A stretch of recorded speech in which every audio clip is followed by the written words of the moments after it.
வணக்கம். இன்னைக்கு நம்ம பார்க்க போகிற சமையல் ஒரு அருமையான சுகர் ஃப்ரீ கேசரி எப்படி செய்யலாங்கிறத பார்க்கலாம். டயட்டில் இருக்கிறவங்களுக்கும் சுகர் பேஷண்ட்டாக இருக்கிறவங்களுக்கும் இந்த சுகர் ஃப்ரீ கேசரி பார்த்திங்கன்னா ரொம்பவே ஒரு சூப்பரான சாய்ஸு.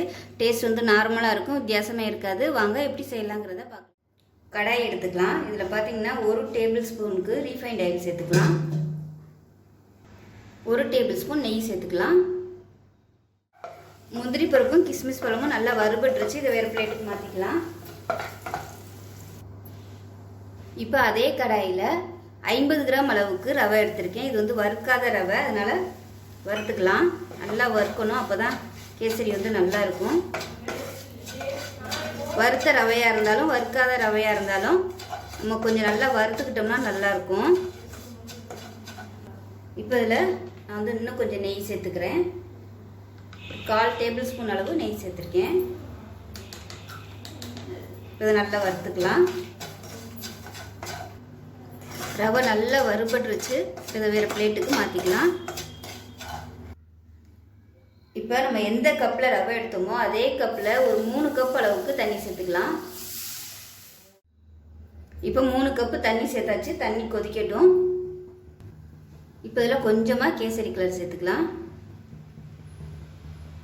இப்போ தண்ணி நல்லா கொதிக்குது. இதில் பார்த்தீங்கன்னா ஏலக்காய் விதை மட்டும் தட்டி வச்சுருக்கேன், அதை சேர்த்துக்கலாம். தண்ணி நல்லா கொதிக்க ஆரம்பிச்சிருச்சு. இப்போ நம்ம வறுத்து வச்ச ரவையை சேர்த்துக்கலாம்.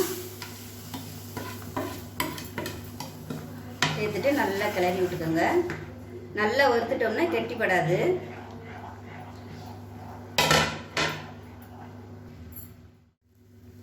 இப்போ பாருங்கள், ரவை வந்து நல்லா தண்ணியெல்லாம் இழுத்து நல்லா வெந்துருச்சு. இப்போ நான் வந்து ஜீனிக்கு பதிலாக ஸ்டீவியா ஸ்வீட்னர் எடுத்திருக்கேன். இப்போ இதை சேர்த்துக்கலாம். இது வந்து எவ்வளோ சேர்க்கணும்னா, நார்மலாக நம்ம ஜீனி வந்து 1 கப்புக்கு 1/4 கப்பு சேர்ப்போம். இந்த ஸ்வீட்னர் பார்த்தீங்கன்னா நான் வந்து 1/2 கப்பு எடுத்திருக்கேன். 1 கப்புக்கு 1/2 கப்பு சேர்த்திங்கன்னாலே போதும். இது வந்து நல்லா மிக்ஸ் பண்ணி விட்டுக்கலாம்.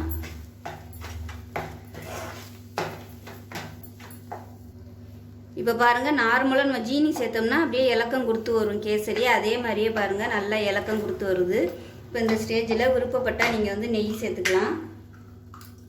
நான் வந்து ஒரு 2 டேபிள் ஸ்பூன் அளவுக்கு சேர்க்குறேன். நெய் வந்து உங்களோட விருப்பம் தான்.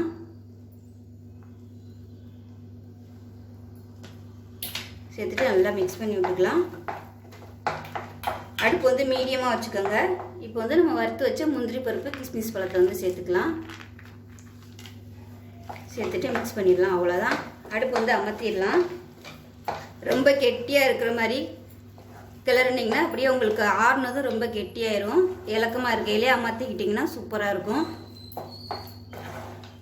இப்போ நமக்கு ஸ்டீவியா ஸ்வீட்னரோட அருமையான கேசரி ரெடி ஆயிடுச்சு. டேஸ்ட்டு பார்த்திங்கன்னா நார்மலாக நம்ம ஜீனி போட்டு சாப்பிட்டா எப்படி இருக்குமோ அதே மாதிரி தான் இருக்குது.